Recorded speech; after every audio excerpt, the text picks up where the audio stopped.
Hello friends, मैं हूं जगदीश प्रसाद और आप देख रहे हैं आपका अपना चैनल क्वालिटी परफेक्ट इंडिया। दोस्तों, आज का जो हमारा टॉपिक है वह है 3M, 3K, 3G और 5S क्या होता है जापानी इंडस्ट्री में। दोस्तों, आजकल तो जापानी इंडस्ट्री के अलावा सारे ऑटोमोबाइल सेक्टर में, ऑटोमोटिव सेक्टर में भी इस वर्ड का यूज़ किया जाता है। उसी के बारे में आज हम बात करेंगे। आइए दोस्तों, शुरू करते हैं।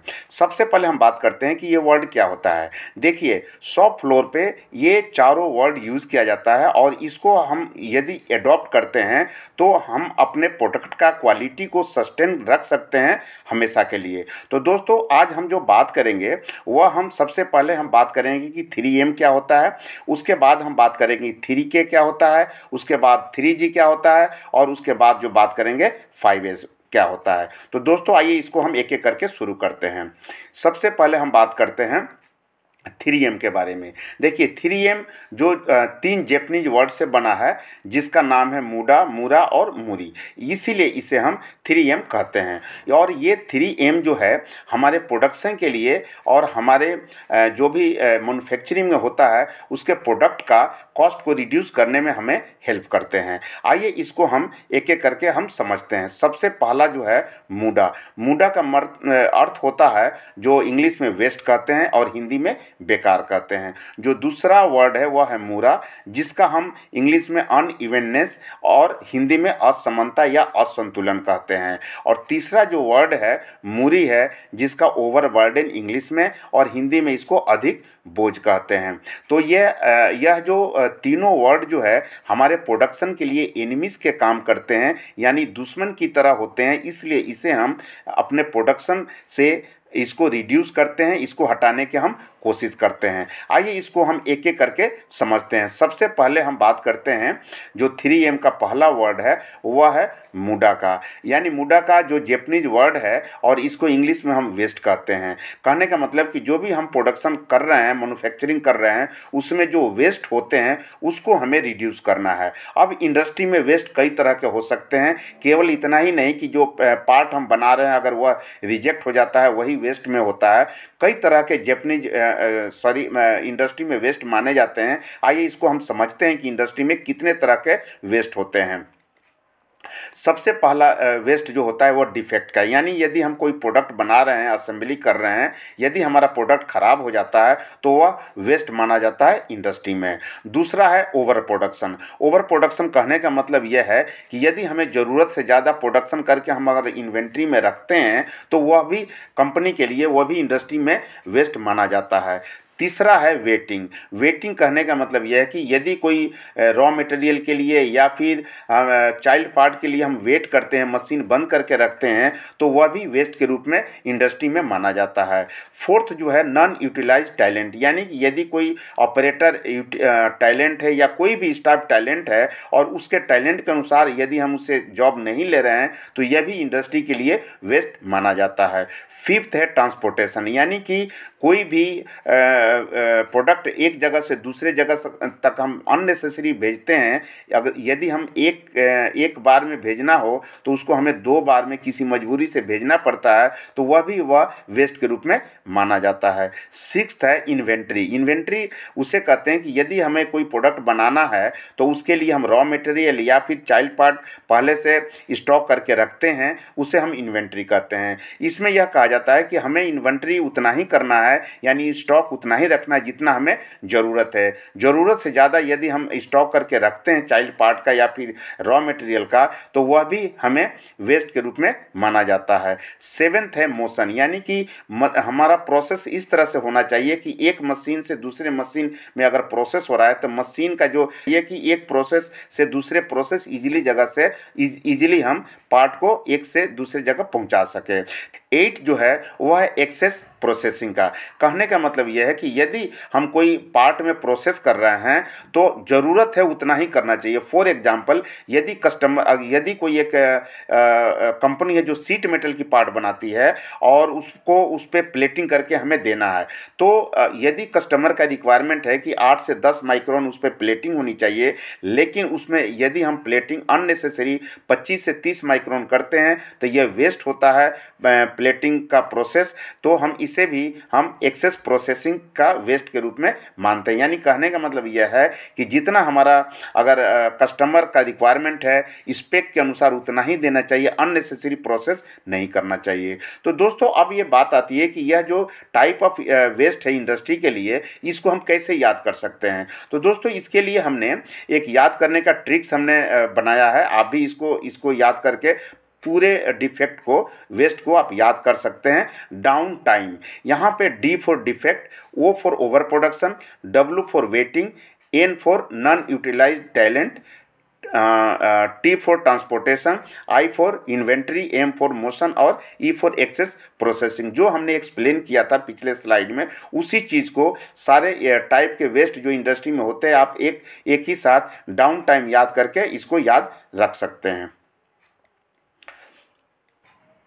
आइए दोस्तों, जो दूसरा एम है वह है मूरा। मूरा का इंग्लिश में कहते हैं अनइवननेस और हिंदी में इसको कहते हैं असंतुलन। जो भी हम अपने इंडस्ट्री में प्रोसेस कर रहे हैं कोई प्रोडक्ट बनाने के लिए, तो डिस्ट्रीब्यूशन जो होना चाहिए प्रोसेस का, यदि एक ही टाइप का मशीन है तो लगभग एक ही तरह से होना चाहिए। किसी पे ओवर प्रोडक्शन नहीं होना चाहिए और किसी पे कम नहीं होना चाहिए। फॉर एग्जांपल, यदि एक शिफ्ट की हम बात करें, उसमें 2 मशीनें हैं, एक मशीन पे 1000 अगर पार्ट्स पर शिफ्ट बनता है और दूसरे पर 2000 पार्ट्स पर शिफ्ट बनता है, तो यह एक असंतुलन बना रहेगा। यानी कि जब हमारा प्रोडक्शन 2000 एक शिफ्ट में हो जाएगा तो और दूसरा मशीन केवल 1000 करती है दूसरा प्रोसेस करने के लिए, तो वहीं पर हमारा स्टॉक जो है जो पार्ट का होगा वह ज़्यादा हो जाएगा और इस तरह से हम आउटपुट नहीं निकाल पाएंगे। तो इसके लिए हमें या तो एक और मशीन यहाँ लगाना पड़ेगा जिससे कि हमारा आउटपुट बराबर निकलता रहे, या फिर इस मशीन का कैपेसिटी बढ़ाना पड़ेगा। यह चीज़ आप ऑपरेटर पे भी कर सकते हैं। आइए दोस्तों, जो तीसरा एम है वह है मूरी का। मूरी का मतलब होता है ओवरबर्डन इंग्लिश में, और हिंदी में होता है अधिक बोझ। यानी किसी भी मशीन पे या इक्विपमेंट पे या किसी एम्प्लाई पे आपको ओवरबर्डन नहीं देना है, यानी कि अधिक बोझ नहीं देना है। इससे क्या होगा, इससे यह होता है कि यदि कोई एम्प्लाई है तो वह उसका इलनेस हो सकता है, एक्सीडेंट हो सकता है, या कोई मशीन है तो उस पर ज़्यादा अगर आप ओवरबर्डन देंगे तो वह ब्रेकडाउन में जा सकता है। आइए इसको हम एक एग्जांपल से समझ रहे हैं। सपोज कीजिए कि किसी शिफ्ट में एक मशीन जो है 1000 पार्ट्स पर शिफ्ट बना रही है और उसको हम 24 आवर उसको हम काम में ले रहे हैं विदाउट कोई रेस्ट का। तो कभी भी यह मशीन ब्रेकडाउन में जा सकता है और हमारा प्रोडक्शन लॉस हो सकता है। इसी तरह से हम एम्प्लाई पे भी ओवरबर्डन नहीं देना चाहिए, अदरवाइज वह उसका ज़्यादा थकान हो जाएगा और एक्सीडेंट होने का ज़्यादा चांस है। तो यह 3 एम जो है मूरा और मूरी, जो कि हमारे प्रोडक्शन या मैन्युफैक्चरिंग में एनिमीज के काम करते हैं, इसे रिड्यूस करना बहुत ज़रूरी होता है। आइए दोस्तों, अब हम बात करते हैं 3K का। 3K भी जैपनीज वर्ड है जिसका तीनों वर्ड जो है के से शुरू होता है। आइए देखते हैं क्या ये तीनों वर्ड है। पहला के है कीमेरा रेटा कोटागा कीहोन डोरी, और तीसरा है किचिन टू मामोरा। यानी तीनों वर्ड के से शुरू होता है। और इसका मतलब क्या होता है कि इसका मतलब ये होता है कि कोई भी अगर हम काम कर रहे हैं तो उसका कोई स्टैंडर्ड होनी चाहिए और वह स्टैंडर्ड के अनुसार हमें काम करना चाहिए और उस स्टैंडर्ड को मस्ट भी फॉलो होने चाहिए। यानी कि यह जो 3K जो है काम करने का तरीका बताता है कि एज पर स्टैंडर्ड हमें करना चाहिए। देखिए यहाँ का मतलब के का मतलब होता है कि मेरा रेटा कोटागा। इसका इंग्लिश में अर्थ होता है व्हाट हैज़ बीन डिसाइडेड, यानी कि हमें कोई काम करने के लिए डिसाइड क्या हुआ है उसको देखना है। और हमें जो काम करना है दूसरा के है कीहोन डोरी, यानी एग्जैक्टली एज पर स्टैंडर्ड हमें काम करना है। और तीसरा के है किचिन टू मामोरू, यानी कि मस्ट बी फॉलो। अगर हम इसको तीनों को मिलाते हैं तो 3K का मतलब होता है 3K means what has been decided must be followed as per standard, यानी कि स्टैंडर्ड के अनुसार जो भी हमें डिसाइड किया गया है उसको फॉलो करते हुए काम को करना है। और जब भी स्टैंडर्ड बनाएं 3 चीज़ों का ध्यान जरूर रखें। पहला कि वह स्टैंडर्ड हमेशा करेक्ट होनी चाहिए, यानी टू द पॉइंट होनी चाहिए।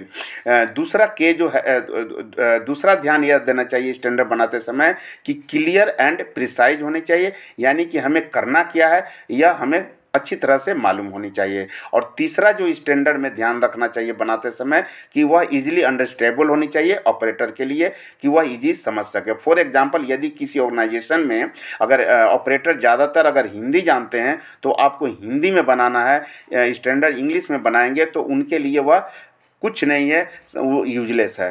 तो कभी भी स्टैंडर्ड बनाइए, आपको 3 चीज़ पे ध्यान देना है। करेक्ट होनी चाहिए, क्लियर और प्रिसाइज होनी चाहिए, और इजीली अंडरस्टैंडेबल होनी चाहिए कि वह इजीली अंडरस्टैंड कर सके ऑपरेटर। तो दोस्तों यह रहा 3 के। अब आइए हम बात करते हैं 3G का। देखिए यह जैपनीज वर्ड है, या इसका भी 3G से स्टार्ट होता है। आइए इसको हम देखते हैं क्या होता है 3G। एक होता है गेम्बा, गेनबुत्सु, और दूसरा है गेनजित्सु। तीनों जो वर्ड जो होते हैं यह प्रॉब्लम को रिजॉल्व करने में हमें हेल्प करते हैं। यह तीनों वर्ड यह कहते हैं कि यदि आपके ऑर्गेनाइजेशन में कोई प्रॉब्लम आती है तो आप उस प्रॉब्लम को देखने के लिए एक्चुअल प्लेस पे जाइए और वहाँ पे उस सिचुएशन को देखिए कि यह प्रॉब्लम क्यों आया है, और उसके बाद उसी का रूट काउज पता लगाइए और उस रूट काउज के अनुसार आप उसको रिजॉल्व, आप एक्शन लीजिए। यही चीज़ कहता है 3G। आइए इसको हम थोड़ा सा और समझते हैं। पहला जी है गेम्बा। गेम्बा का जो अर्थ होता है गो टू एक्चुअल प्लेस, यानी कि प्रॉब्लम आने पे सबसे पहले आप उस प्लेस पे जाइए, खुद उठ करके जाइए, सीनियर पर्सन जा करके वहाँ देखें कि एक्चुअली में प्रॉब्लम क्या है। दूसरा जी है गेनबुत्सु। इसका मतलब ये होता है कि नो द एक्चुअल सिचुएशन, यानी वहाँ जाने के बाद आप उसको देखिए कि प्रॉब्लम किस लिए हुआ है, क्या इसका रीज़न है, क्या इसका रूट काउज है। उसके बाद तीसरा जी जो है वह गेनजित्सु, यानी इसका होता है कि take realistic action to resolve the problem, यानी कि जब हमें पता चल जाता है कि इसका रूट काउज क्या है उसके अनुसार आपको उस पर एक्शन लेना है।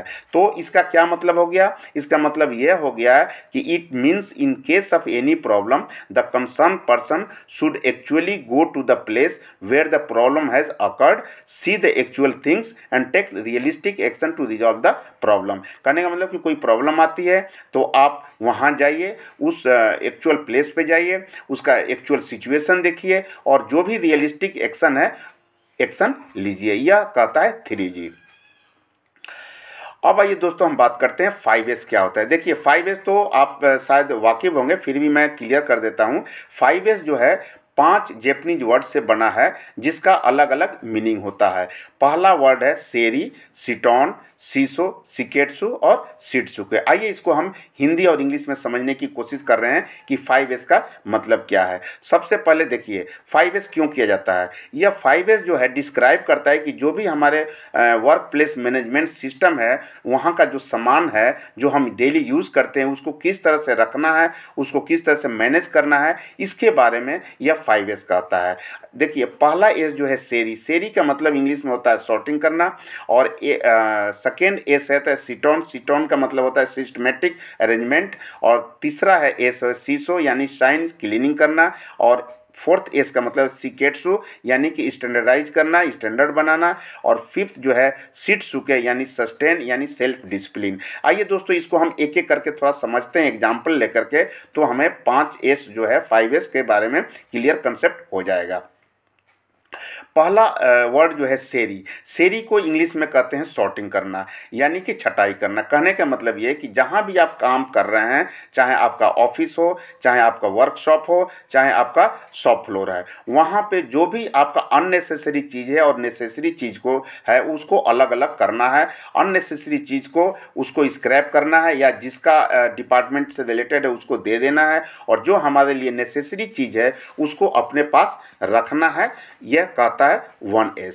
जैसे कि फॉर एग्जांपल अगर मान लीजिए कि यहाँ पे बहुत सारे सामान पड़ा हुआ है, तो इसको आप इस एग्जांपल में देख रहे हैं कि इस फोटो में, तो अननेसेसरी चीज़ को अलग करना है और नेसेसरी चीज़ अपने पास रखना है, अननेसेसरी को यहाँ से हटा देना है। यह कहता है सेरी यानी कि सॉर्टिंग, छटाई करना।